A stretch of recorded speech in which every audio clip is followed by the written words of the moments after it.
quer curtir. Que vem a música boa, esporte e amizade, aqui no programa Resenha.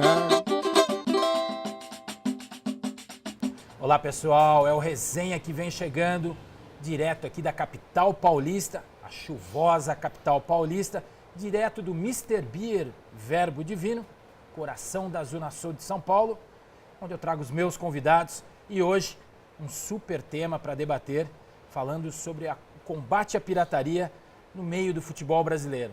E para isso eu tenho o prazer de receber o advogado especialista, um amigo, Dr. Mário Braga, que vai falar sobre licenciamento de marcas, combate à pirataria e outras coisas mais sobre o futebol, né, Mário? Com certeza. Seja bem-vindo. Obrigado pelo convite. Eu que agradeço. É um prazer estar aqui no seu programa, um prazer poder falar para o teu telespectador. Vamos dissertar um pouquinho sobre esse assunto que hoje em dia está bem conhecido, né? Mas quando nós começamos esse trabalho, ninguém sabia o que era licenciamento de marca, combate à pirataria, nada disso. Hoje o pessoal sabe um pouquinho, mas vamos falar um pouquinho lá de trás como é que começou tudo isso. Estou à tua disposição aqui. E essa história é longa, interessante e mais do que nunca hoje está em pauta, né? E também, para dar aquele toque musical do programa, hoje música romântica no Resenha, hein? O músico Ares, que eu tenho o prazer de receber. Ares, seja bem-vindo ao Resenha. Obrigado por ter vindo. Eu que agradeço o convite. E essa música gostosa, romântica, que você vai ficar aí com uma palhinha dela para você entender o que vai rolar no programa de hoje. E a gente volta já já. Bésame, bésame mucho, como si fuera esta noche la última vez. Bésame, bésame mucho, que tengo miedo a perderte después.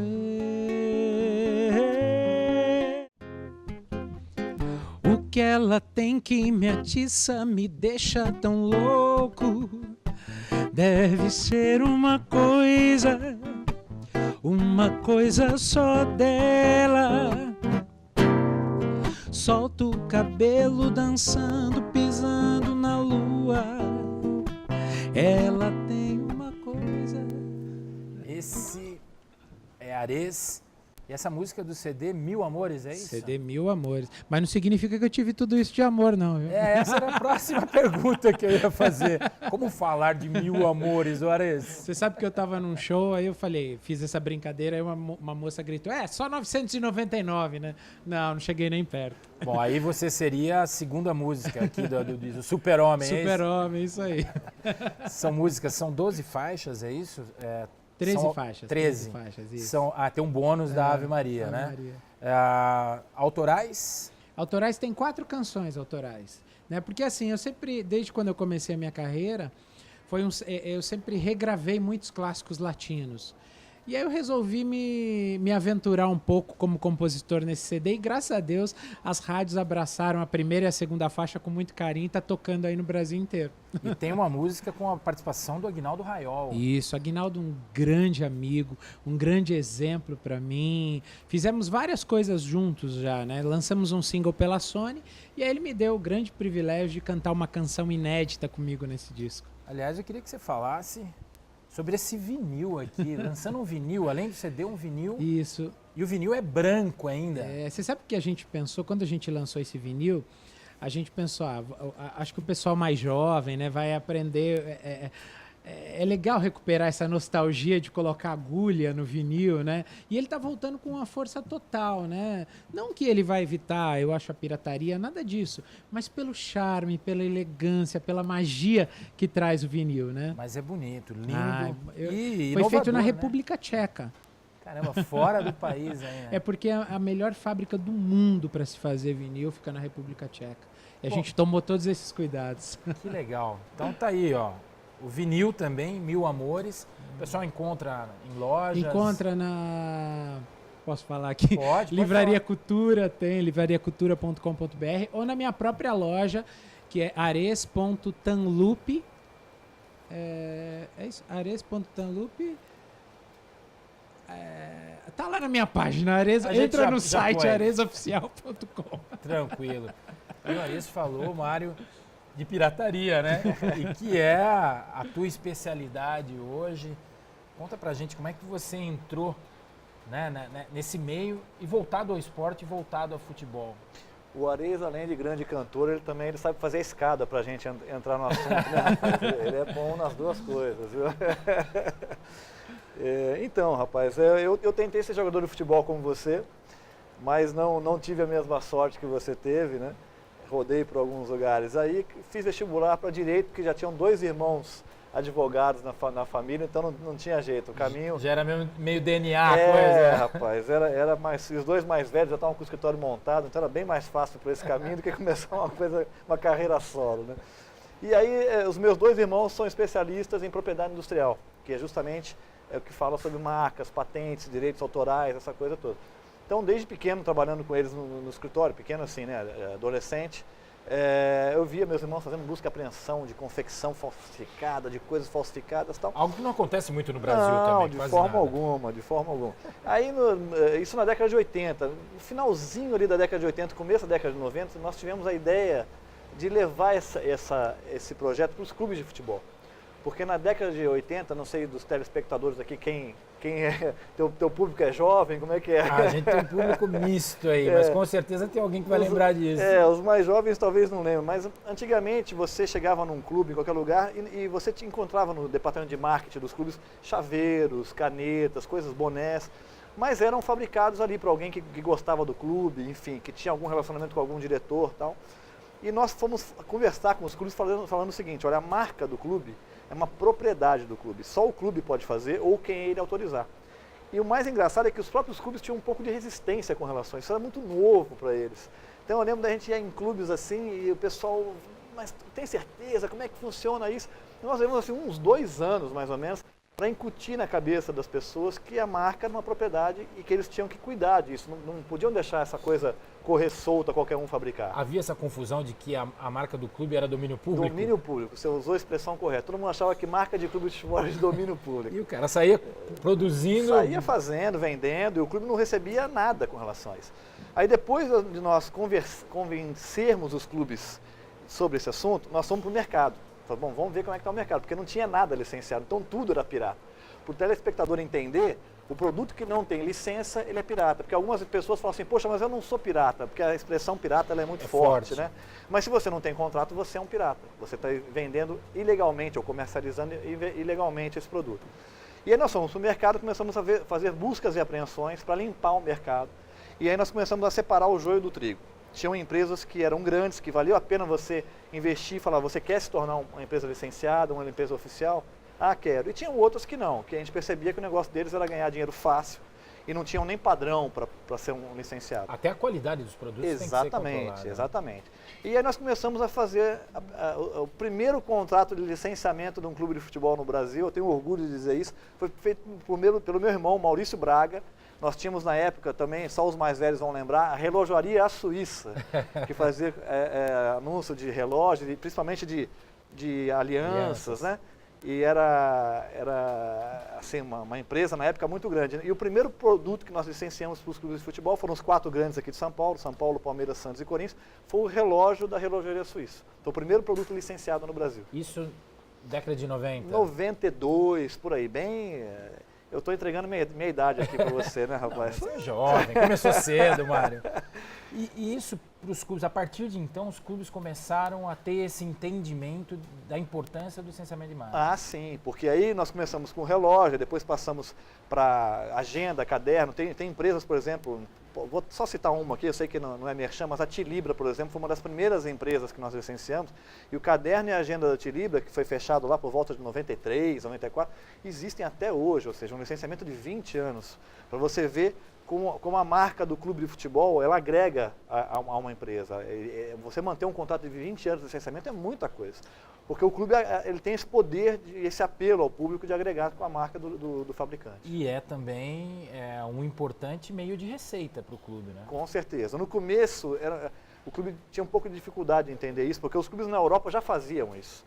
E nós tentamos implantar uma coisa aqui no Brasil que para eles era uma novidade. Mas aí quando foram fechando, chegamos a fechar mais de 100 produtos, 100 empresas diferentes O Flamengo era o campeão de venda, né, porque é a maior torcida, massa vendia no Nordeste inteiro.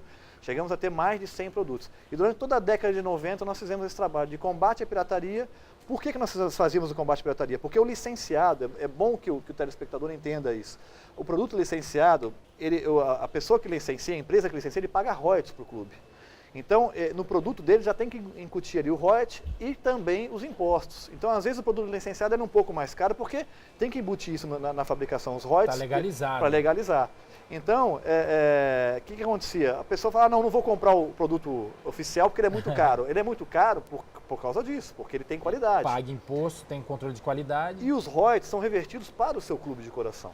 E no começo havia muita restrição com relação a isso. As pessoas preferiam comprar o pirata e o clube não ganhava nada com isso. Ao contrário, o clube era saqueado por esses piratas. Ô Mário, existem contratos que, ainda além dos royalties, existem percentuais da venda desse produto que são revertidos para o clube ou não? Sim, esse percentual geralmente são os royalties, mas depende de contratos, porque tem contrato que você paga royalty mensal, tem contrato que você fecha, por exemplo, contrato de álbum de figurinha, por exemplo, é uma coisa sazonal.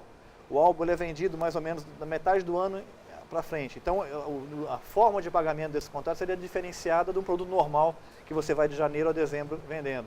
As empresas, por exemplo, que fabricam materiais de escolares, a gente sabe que a grande boom, né, do material escolar é o início do ano. Então, você cobra um advance de maior no início do ano para poder a empresa poder continuar com aquele produto no restante do ano, mas ela não vai vender tanto quanto no início das aulas. E a Confederação Brasileira de Futebol, como é que entrou na tua vida com relação a isso? Rapaz, isso aí, porque como nós começamos com os 4 de São Paulo, automaticamente nós fomos procurados pelos outros clubes do Brasil. Então os 4 do Rio, veio o pessoal de Minas, do Sul e também a CBF. Eu advogo para a CBF desde 1993. E a CBF, ela é um pouco diferente dos clubes, porque o torcedor torce para o clube dele o ano inteiro. E a CBF não, o torcedor torce na época de uma Copa do Mundo, na época de uma Copa América. Então é uma coisa mais sazonal. Mas quando tem um torneio desse nível, nossa, a pirataria ela suplanta todos os outros clubes juntos, porque o apelo da seleção brasileira é muito forte. E a gente vai falar mais da seleção, falar mais de futebol, outras coisas que o Mário também tem uma relação intensa com o futebol no segundo bloco. Agora a gente vai ouvir um pouquinho mais essa boa música do Ares. Então, moça, já sabe me provocar. Desliza sua mão pela cintura. Você me faz um super-homem imbatível. Posso até voar, acreditar no impossível e viver em paz. Basta eu ouvir sua voz. Essa é uma homenagem para todos nós. Super-homens dessa vida, super-homens do futebol, super-homens da música. Legal essa música, hein? Bacana. Tá tocando bastante também aí no interior. Eu tô muito feliz. As pessoas têm curtido bastante. E você tem feito shows pelo interior de São Paulo? Graças a Deus, graças a Deus. Nosso grande mercado. A gente tem um mercado muito de shows fechados, que é muito bacana, né? Então, eu tenho um público também de senhoras, que é uma coisa muito legal, pelos boleros que eu faço. E esses dias foi bacana, porque o marido muito fã, ele montou um piano no meio da piscina e nos convidou para fazer o show para a esposa dele, né? De surpresa. Que legal. Que é muito fã do trabalho. Foi muito gostoso. Eu tenho um público muito carinhoso, graças a Deus. Os românticos ainda existem nesse país. E muitos. Todo mundo é romântico, porque um homem ou uma mulher, quando se apaixona, eles querem ouvir música romântica. Não adianta. Então vai estar sempre em alta, né? Sempre, nunca morre. É o estilo musical mais executado no mundo inteiro. No mundo inteiro. E você me falou que você é um engenheiro. Eu sou engenheiro de... eu sou amante da música, né? Eu sou engenheiro, eu me formei porque meu pai disse assim, você pode fazer o que você quiser, mas primeiro me traga o diploma. Aí eu realmente trouxe o diploma e achei que ia conseguir viver da música, né? Mas aí não conseguia pagar a conta de celular, não conseguia... Fui trabalhar, né? Aí trabalhei uns anos. Aí, quando tudo começou a dar certo na minha vida artística, fui contratado pela Warner, uma multinacional no mundo das gravadoras. Fortíssimo. Aí realmente eu pude ir lá. Mas por incrível que pareça, uma curiosidade, quando eu fui assinar o meu contrato com a gravadora, eu ainda trabalhava como engenheiro, olha só. Ah, isso é legal, tá vendo? A história, porque a gente sabe das histórias, né? De esportistas, de músicos. Eu costumo dizer muito aqui, Mário, que são artes, né? É verdade. Futebol, o esporte, a música, é Isso. cultura e tal, mas são artes, né? E que arte você tem para contar do que aconteceu já em assuntos até curiosos nessa história de licenciamento de marcas, Mário? Em quase 30 anos de carreira, você imagina o que a gente já viu por aí, né? Porque nós trabalhamos com uma coisa que mexe com o íntimo das pessoas, né? O futebol é uma coisa que cada um tem o seu time e às vezes você vai despachar com um juiz e às vezes ele não torce para aquele time que você está levando uma petição. Entra a paixão clubística paixão, entra nessa hora. Olha, eu tenho alguns casos, mas eu vou contar dois rapidamente, sem citar nomes. Eu fui uma vez para o Rio de Janeiro despachar com um juiz que não torcia para o time que eu...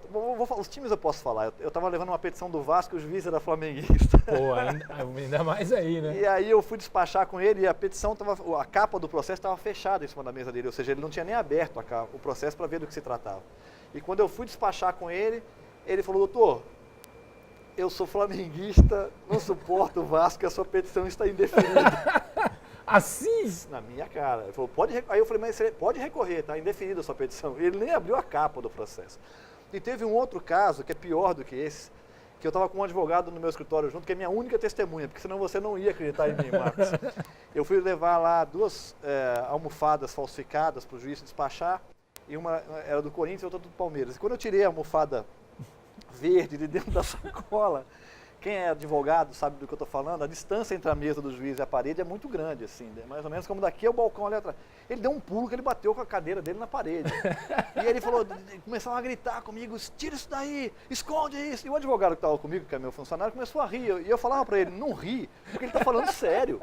E aí ele pegou um cinzeiro do Santos e colocou no meu rosto o cinzeiro do Santos e pegou um crucifixo e fez assim. Eu me senti o próprio Conde Drácula naquele momento. Só falta o alho. Isso é pra gente ter uma noção do que é a paixão clubística, rapaz. Mesmo um juiz de direito, e eu não estou falando, uma foi na capital do Rio de Janeiro, a outra foi na capital de São Paulo, não estou falando nem interior, nada.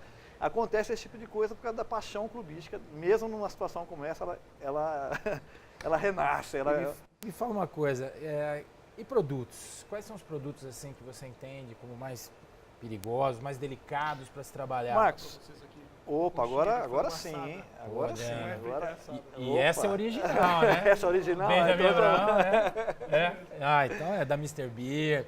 Então, é licenciada, tá? Tá certo. Obrigado, querido. Bom, Marcos, produto pirata é produto pirata, mas tem algumas situações que realmente, além do fato profissional, te causa um pouco de revolta. A que me causa mais revolta é produto pirata de remédio. Tem isso remédio pirata, relacionado tem remédio pirata. A clubes? Muito, não, a clubes não. Eu estou dizendo tá, no geral. No geral. No geral, o pior para mim é remédio, porque você precisa levar um remédio que não tenha a substância para uma pessoa que está doente e você saber que aquela pessoa precisa do remédio e está sendo enganada, isso para mim é uma tentativa de homicídio, né? Claro. E o segundo que eu acho pior também são produtos automotivos, principalmente parte de freio, de embreagem. A segurança, né? Exatamente, entendeu? Então eu fico muito preocupado. E tem um outro que é mais corriqueiro, que me preocupa muito também, que são os brinquedos. O pessoal compra brinquedo em lojas lá no Centrão, aquela coisa toda, ou até de clube de futebol tem muito brinquedo. É mais barato. O brinquedo ele é mais barato porque a qualidade dele é inferior. E é importante que as mães saibam, um recado para as mães aqui, que os produtos piratas, os brinquedos piratas, eles contêm chumbo. Então a criança coloca aquilo na boca e ela é contaminada. Então às vezes a criança começa a ter problema estomacal, diarreia, febre. Eu acho que é o leite, é a alimentação. E não, ela está ingerindo chumbo por ter colocado um brinquedo pirata na boca. Então isso é muito grave, é triste, gente, saber que essas coisas acontecem no nosso país, né? E esse é um grande risco e é bom aí o recado para você.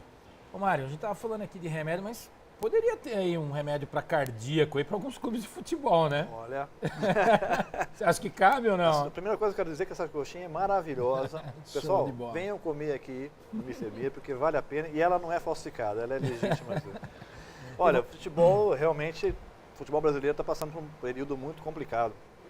Depois do 7-1, que não sai da nossa memória, fatídico, né? Da A Copa do Mundo. gente realmente está tentando enxergar uma forma do futebol brasileiro voltar a ser o que era, né? Porque a gente percebe que os clubes brasileiros, os nossos campeonatos estão muito fracos, os nossos melhores jogadores estão indo para a Europa.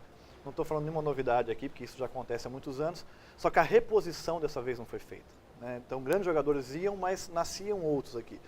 E nós estamos tendo um problema muito sério na base do futebol brasileiro, que essa reposição não está sendo feita e o resultado é isso, quer dizer, o Brasil não consegue ganhar de ninguém. E esse é um assunto que você também está dominando agora. Eu sei que você está com um projeto como categorias de base do Nacional aqui de São Paulo, né? Fala um pouquinho disso, que visão que você está tendo disso, de categoria de base hoje? Dominando ainda não, porque o assunto é novo, né? Mas assim, eu enxergo o futebol muito com a cabeça de quem viu os grandes jogadores jogar, né? Então, Zico, Sócrates, Falcão, aquela pessoal de 82. E a gente sabe que o mundo evoluiu e não adianta a gente pensar com aquela cabeça. A gente tem que ter a experiência daquele tempo e tentar transformar isso para o mundo atual. O mundo hoje é muito rápido. Hoje a evolução disso. Exatamente. Quando eu quis ser jogador de futebol, eu tinha sonho de jogar num time e chegar numa seleção brasileira. Era o ápice. Hoje o menino ele já vai para um clube como o Nacional e ele já não pensa na seleção brasileira. Ele já pensa em jogar no Chelsea. E como é que você mexe com isso? Quer dizer, nós temos que tentar mexer com a cabeça dos nossos meninos para que eles tenham um gosto pelo futebol. E não só porque o futebol pode dar, pelo dinheiro que o futebol pode dar, a fama.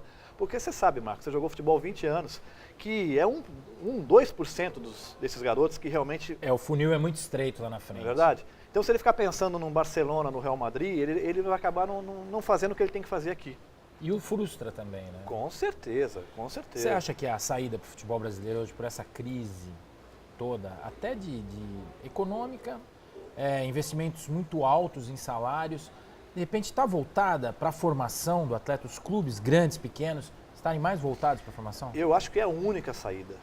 Eu acho que é a única. É você tentar tirar da raiz aqui do nosso futebol as grandes pérolas que nós sempre tivemos. Agora, nós temos que mudar a forma como a categoria de base é tratada no Brasil. Quer dizer, hoje em dia é um comércio que a gente tem jogadores que são dispensados com qualidade, outros com menos qualidade acabam ficando porque tem um bom empresário ou porque conhece alguém no clube. Nós temos que limpar a casa, né? A nossa legislação ainda atrapalha um pouco, você acha? Atrapalha bastante, né? Hoje você sabe que para um clube formador é complicado você fazer, a categoria de base é cara, né?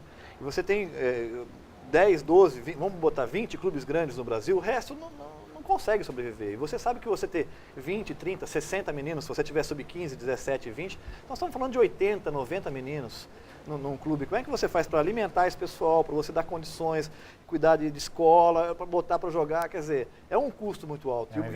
E o futebol brasileiro, ele é o maior produto que nós temos aqui. O governo tinha que entender isso, tinha que ajudar os clubes pequenos e os grandes também a montar uma base forte. O nosso futebol com certeza voltar a ser grande, vai voltar a ganhar Copas do Mundo, como acontecia no passado. Mário, eu quero te convidar para voltar em mais programas.